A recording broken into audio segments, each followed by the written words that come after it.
Cinema prints Ashadham sale flat 30 to 60% discount ప్రతి 5,000 రూపాయల కొనుగోలుపై ఒక చీర ఉచితం. అమ్మా చెయ్యి ఖాళీ లేదు, పైకెళ్ళండి. మేము అడుక్కునే వాళ్ళం కాదమ్మా, అయిన వాళ్ళం. పండగ పూట వచ్చేవాళ్ళు అయిన వాళ్ళు అవుతారు కానీ పండగ మర్నాడు వచ్చేవాళ్ళు కాదు. అయినా మాకు అయిన వాళ్ళు ఎవరు లేరు.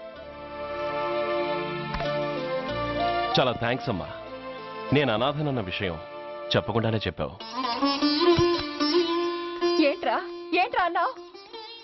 ఉన్నమాటే అన్నాను. అంటే ఊళ్ళో ఉండి కూడా పండగ పూట ఇంటికి రాలేదని కోప్పడితే అంతంత పెద్ద మాటలంటావా? ఏ అమ్మకు ఆ మాత్రం తిట్టే అధికారం లేదా? ఈ మాట కోసమేనమ్మా అలిగినట్టు నటించాను. అయినా నువ్వుండగా నేను అనాథనలా అవుతానమ్మా. కరెక్ట్. నీలాంటి అమ్మ ఉన్నందుకే కదమ్మా మా అమ్మని వాళ్ళ అమ్మమ్మ ఇంటికి పంపించేసి నేను అన్నయ్యతో సెటిల్ అయిపోయాను. నోర్మోయ్, అబ్బో వెధవ జోకులేసి మాట మార్చకండి. ఏరా అమ్మా, నిన్నెందుకు రాలేదు? ముందు ఆ విషయం చెప్పు. నిన్న నీ కొడుకు చాలా ఇంపార్టెంట్ పనిలో ఉన్నాడమ్మా. ఏంటో ఇంట్లో పండగ కన్నా అంత ఇంపార్టెంట్ పని. నీకోసం కళ్ళల్లో ఒత్తులు పెట్టు కూర్చున్న అమ్మ కంటే గొప్పదా పని? ఎస్, వాడు నిన్న చేసింది అంత గొప్ప పనే. అంతేకాదు, వాడు మాత్రమే చేయగలిగిన పని. Come on my boy, I'm proud of you.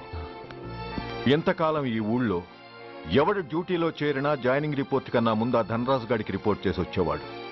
కానీ నువ్వు ఈ ఊళ్ళో కాలు పెట్టగానే వాడి కాలి కింద భూమి కదిలేలా చేశావు. శబాష్. చాలండి మీ పొగడ్తలు, మీ దిష్టే తగిలేలా ఉంది. అబ్బే అన్నకు అలాంటి ప్రాబ్లం ఏమీ లేదమ్మా, పక్కన దిష్టి బొమ్మలనే ఉన్నాగా. సంతోషించాలే. వెళ్ళి కార్లో సామాన్లు తీసుకురా. అదేంట్రా సామాన్లు తీసుకురామంటే ఒకళ్ళ మొహాల ఒకళ్ళు చూసుకుంటున్నారు, వెనకాల వస్తున్నాయా? అది కాదమ్మా, మాకు క్వార్టర్స్ ఇచ్చారు. చూసారా చూసారా, ఇన్నాళ్ళు ఊళ్ళు పట్టుకు తిరిగాడు. ఇక్కడికి ట్రాన్స్ఫర్ అయిందని తెలిసిన దగ్గర నుంచి ఎప్పుడొస్తాడా అని మనం ఎదురు చూస్తుంటే వెళ్ళి క్వార్టర్స్ లో దిగాడంట. ఏ అంత కాందైపోయిందా ఈ ఇల్లు? అమ్మా, పోలీసు ఉద్యోగం ఎలాంటిదో నీకు బాగా తెలుసు. ఏ టైంలో ఏ పిలుపు వస్తుందో తెలియదు. మీ ఇద్దరికి డిస్టర్బెన్స్ ఉండకూడదనే అలా చేశాను. అయినా మిమ్మల్ని చూడడానికి రోజు వస్తుంటాగా. రోజు వస్తానంటున్నాడు కదే. నిజంగా రోజు వస్తావా? నిజంగా వస్తానమ్మా. అమ్మా పొయ్యి మీద ఏదో మాడుతున్నట్టుంది. అయ్యో, ఈయన గొడవలో పడి పొయ్యి మీద పెట్టిన పాయసం సంగతే మర్చిపోయాను. నువ్వు రారా? నన్ను వంటగదిలోకి రమ్మని. పైగా నా గొడవలో పడా. కొడుకొచ్చాడని ఆనందం ఒప్పుకోదుగా. పాయసంతో పాటు పెసరపొడుగులు పచ్చిమిరపకాయ బజ్జీలు కూడా చేస్తావా అమ్మా? చేస్తాను. జీవితాంతం మీకు చేసి పెడుతూనే ఉంటారా?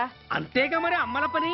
చంపుతాను. అబ్బా ఇలా చచ్చు జోకులు వేయకపోతే వాడికి పిల్లని చూసి పెళ్లి చేసి నువ్వు చేసుకోవచ్చుగా.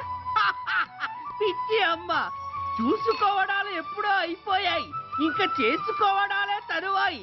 తమరి పెద్ద కొడుక్కి. నిజంగానా? ఎవరా అమ్మాయి? చెప్పనమ్మా, చెప్పను. తమ్ముడు ఏంటి తమ్ముడు ఇది? ఇంత ఘోరం జరిగిపోయింది. నేను చచ్చిపోయాను అనుకున్నావా? తల్లులు వేరైనా మన ఇద్దరికి అబ్బొక్కడే కదా. నాన్న చనిపోయిన సంగతి నాకు కబరైన పంపలేదు. షటప్. నీకు చెప్పనా లేదా అన్నది ముఖ్యం కాదు. నాన్న పోయినందుకు నాకు బాధ లేదు. ఆఖరి రోజున ఆయనకు జరిగిన అవమానమే మర్చిపోలేకపోతున్నాను. ఆ ఏసీపీ గారిని మామూలుగా చంపను. వాడికి సంబంధించిన వాళ్ళని మానసికంగా, శారీరకంగా చిత్రహింసలు పెట్టి చంపుతాను. Excuse me.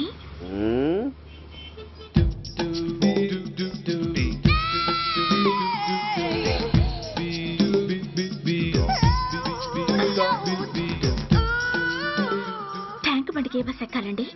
నాకు తెలీదు, ఊరి కొత్త. లక్డీ కప్పులకి ఏ బస్ ఎక్కాలండి? నాకు తెలీదు, ఊరి కొత్త. పోనీ కుక్కట్పల్లికి? నాకు తెలీదు, ఊరి కొత్త. గంటకి 300 వస్తారా? నాకు తెలీదు, ఊరి కొత్త. నేనే విన్నాను. నేను అన్నదే మీరు విన్నారు. గంటకి 300, నైట్కైతే 1000. అంటే తమరు? అనుమానం అక్కర్లేదు, ఆ టైపే. ఇది జోకు కాదు కదా? కాదు, serious. Don't waste my time. మీకు ఇంట్రెస్ట్ ఉందా లేదా? ఇంట్రెస్ట్ లేకపోవడమా? బోలెడంత ఉంది. కాకపోతే చిన్న ప్రాబ్లం. ఏంటిది? మీరు గంటకి ఎంత అన్నారు? 300. మనం ఒక అండర్స్టాండింగ్ వద్దామా? ఏంటి? ఒక 45 మినిట్స్ సెటిల్ అవుదామా? అలా ఎందుకు? నా దగ్గర 250 రూపాయలు మాత్రమే ఉన్నాయి. అందులకు సరే, 100 అడ్వాన్స్ కొట్టు. థ్యాంక్స్. ఇంక వెళ్దామా? ముందవి కొనుక్కురా. అవా అవంటే ఏవి? అబ్బా ట్యూబ్లైట్, సేఫ్టీ ప్రికాషన్స్. ఓ అవా క్షణంలో తెస్తాను. ఎక్కు బండెక్కు మామ, ఎక్కి లాగించు మామ తత్త.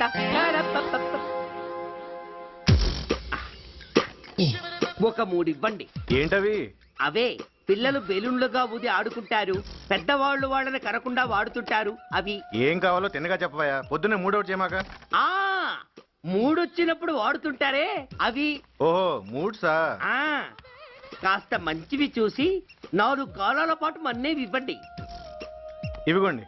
Thank you. జుంబారే అజుంబరే జుంబరాయే చుంబరాయే చుంబరాయే. అరే మీరే వచ్చేసారా? మీకు నాకంటే తొందర ఎక్కువ. థ్యాంక్స్. ఇదేమిటి అడ్వాన్స్ తిరిగి ఇచ్చేస్తున్నారు? ఇంకో స్ట్రాంగ్ పార్ట్ ఏదైనా తగిలిందా? అబ్బే అలాంటిదేం లేదండి. తమరెవరు? మేము యామినీ టీవీ వాళ్ళం. మా టేక్ ఎవ్రీథింగ్ ఈజీ ప్రోగ్రామ్ కి మిమ్మల్ని షూట్ చేసాం. ఓహో అలాగా, థ్యాంక్స్. షూట్ చేశారా? అంటే ఇదంతా టీవీలో వస్తుందా? అతి తొందరలోనే వస్తుంది. ఆహా వందే మాతరం. అసలే ఏజ్ బార్ అయిపోయి పెళ్లి కాక నేను ఏడుస్తుంటే మధ్యలో ఈ ఫిట్టింగ్ ఏమిటి స్వామి? నాకు ఇంకా పిల్లనెవరిస్తారు ప్రభు? పిల్లమాట దేవుడెరుగు. ఈ ప్రోగ్రాం గాని గురుడు చూశాడో నా కుంప కొల్లేరే. అయ్యా అమ్మా వీళ్ళేరి ఫ్యాన్ ఉంటుంది పోయింటారు. ఈ ప్యాకెట్ ఎందుకు తొక్కేస్తా. కూర్చో. ఏ లక్ష్మి, ఎవరొచ్చారో చూడు. ఏంట్రా సడన్ గా ఊడిపడ్డావు? నాకు హైదరాబాద్ ట్రాన్స్ఫర్ అయిందిరా. ట్రాన్స్ఫర్? విజయవాడ ట్రాన్స్ఫర్ అయిందని ఫోన్ చేసి 4 రోజులు కూడా కాలేదు. ఈలోపు మళ్ళీ ట్రాన్స్ఫర్ ఏంట్రా? కొంపదీసి దోషం తీర్పిచ్చావా? అదేం కాదురా, నేనే ట్రాన్స్ఫర్ చేయించుకున్నాను. ఏ? అమ్మా లోపలరా. మా అమ్మాయి రంభ. నమస్తే అంకల్. ఓ కమాన్ బేబీ. ఎప్పుడో చిన్నప్పుడు చూశాను రా. She has grown up, looking beautiful. Thanks uncle, bless me. శీఘ్రమేవో కళ్యాణ ప్రాప్తిరస్తు. ఇందుకేరా నేను ఇక్కడ ట్రాన్స్ఫర్ చేయించుకుంది. ఏమిటి మీ అమ్మాయిని నేను దీవించడం కోసం నువ్వు హైదరాబాద్ ట్రాన్స్ఫర్ చేయించుకున్నావా? అదొక్కటే కాదు, మీ వాడికి కూడా ఇక్కడ ట్రాన్స్ఫర్ అయింది కదా అని. ఏంట్రా కన్ఫ్యూజ్ చేస్తున్నావు? అసలు విషయం ఏంటో క్లియర్ గా చెప్పు. మా వాడి ట్రాన్స్ఫర్ కి నీ ట్రాన్స్ఫర్ కి నేను దీవించడానికి అసలు లింక్ ఏమిట్రా? ఆ అదేంటంటే లింక్ వివరాలు అది నేను చెప్తాను. ఏం చెల్లెమా బాగున్నావా? బాగున్నాను అన్నయ్య గారు, మీరెలా ఉన్నారు? బాగానే ఉన్నానమ్మా. అమ్మాయి ఇదిగో మీ పరిచయాలు పరామర్శలు ఆపి నన్ను టెన్షన్ లో పెట్టకుండా వెంటనే లింక్ ఏంటి చెప్పు. ఏం లేదండి, మీ అబ్బాయి గారికి ఈ అమ్మాయి గారు ట్రైన్ లో పరిచయం అయ్యారంట, ఒకళ్ళకొకళ్ళు నచ్చారంట. ఆహా అదా విషయం. అంత ఓవర్ యాక్షన్ వద్దమ్మా. నీ క్యారెక్టర్ డీటెయిల్స్ ఆల్రెడీ అమ్మకు చెప్పేశా. అబ్బో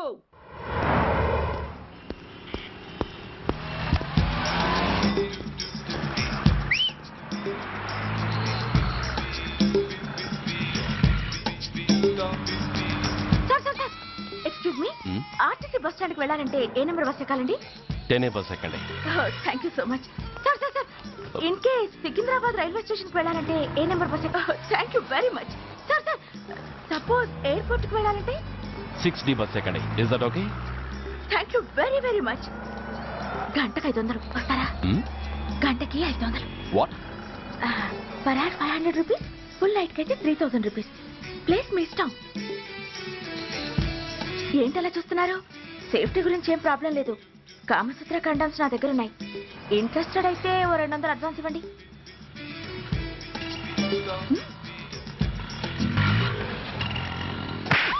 ఇది చాలా అన్యాయం సార్. మాది take everything easy programme sir. దాన్ని మీరు ఎంత సీరియస్ గా తీసుకుంటారా sir? Take it easy sir, please sir. అసలు మీ ప్రోగ్రామ్ పర్పస్ ఏంటి? అబ్బే ఏం లేదు సార్, నాలాంటి ఒక అందమైన అమ్మాయి గ్రీన్ సిగ్నల్ ఇస్తే ఎంతమంది మగాళ్ళు టెంప్ట్ కాకుండా నిగ్రహం చూపించగలరో చెప్పటమే ఈ ప్రోగ్రామ్ పర్పస్ సార్. అందుకే వేసేలా నటించాను సార్. Shut up. వేసేటే డబ్బు కోసం ఒళ్ళమ్ముకునేది కాదు. మానాన్ని మునిపట్టి మీద బిగించి కాలే కడుపుతో పడుకునేదే వేశ్య. తాగుబోతు మొగుడు కోసమో ఆకలేసే బిడ్డ కోసమో దిక్కులేక పడుకునేదే వేశ్య. మీ గుండెల్లో మానవత్వం అనేది ఏడిస్తే ఇలాంటి వేషాలు మానేసి వాళ్ళ బతుకులను అలా దిగజార్చిన పరిస్థితులేమిటో, వాళ్ళ జీవితాలు వెలుగు చూసే అవకాశం ఏమిటో జనం ఆలోచించేలా చేయండి. రోడ్డెక్కి బస్టాప్ దగ్గర నలుగురు చేరే చోట్ల మైకులు పట్టుకుని సినిమా పాటలకు స్టెప్పులు వేయించడం కాదు. ఆ నలుగురు వెనకాల సక్రమంగా పుట్టి కూడా అక్రమంగా అవిటి వాళ్ళై బలవంతంగా ముష్టి వాళ్ళైన ఆ పసిపిల్లల గురించి చెప్పండి. వాళ్ళని బతికున్న బ్యాంకుల్ని చేసుకుంటున్న ఆ కిరాతకుల గురించి వివరించండి. క్వశ్చన్ పేపర్ లీక్ చేసి విద్యార్థుల భవిష్యత్తుతో మూడు ముక్కలాట ఆడుకుంటున్న ఆ లుచ్చాలెవరో, వారి వెనుకున్న దగుర్బాజీలెవరో జనానికి తెలియజెప్పండి.